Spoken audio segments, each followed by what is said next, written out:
Merci de nous rejoindre sur RTI1. Madame, Monsieur, bonjour. Tout d'abord, l'actualité en Côte d'Ivoire avec ces échanges entre un expert comptable et des étudiants sur les profils de carrière, notamment comment choisir la bonne orientation pour les nouveaux bacheliers. Cette rencontre s'est déroulée récemment au Centre culturel Jean-Baptiste Moquet de Grand Bassam dans la région sud. Les explications détaillées de Walter Amadou.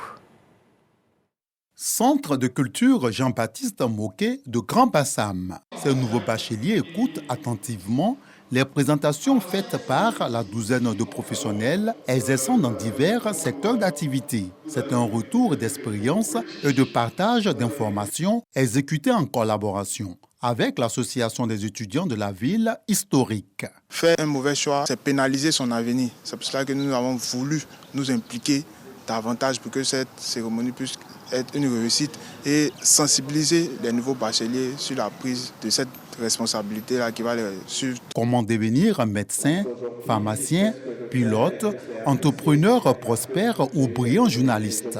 Quels sont les avantages liés à chaque corps de métier?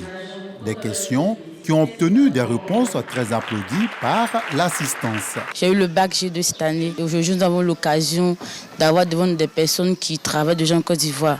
Et aussi, il y a un métier que je voulais faire, contrôleur aérien. Et il y a une personne ici aussi qui le fait. Ce qui m'a marqué positivement, c'est le conseil de Hamza. Il a dit qu'il faudrait être focus, il faut aimer ce que nous faisons. J'ai décidé de venir ici pour pouvoir bien m'orienter après mon bac. Pour ce comptable de formation et promoteur de cette activité qui s'inscrit dans le cadre de l'année de la jeunesse, c'est un pari réussi. C'est un devoir citoyen de réunir mes jeunes frères bacheliers et partager avec eux mon expérience, l'expérience de mes amis, afin de les aider à faire le bon choix. Le groupe de promoteurs de la session compte multiplier pareilles rencontres.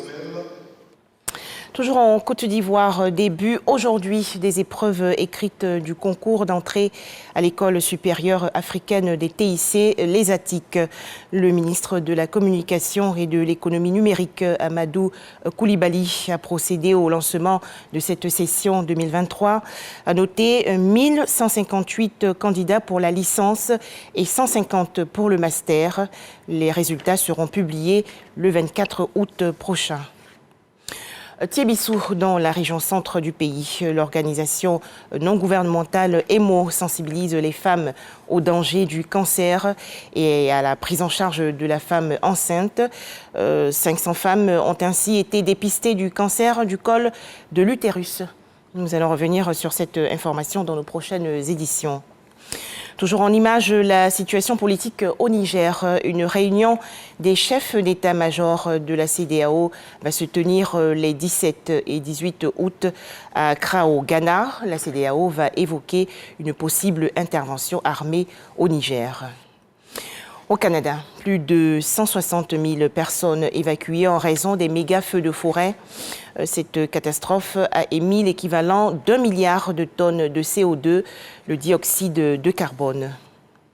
Enfin, l'Organisation internationale pour les migrations, l'OIM, a déclaré hier que plus d'1 million de personnes vivant au Soudan ont été contraintes à l'exil depuis le début du conflit qui a éclaté il y a près de 4 mois entre des factions militaires rivales.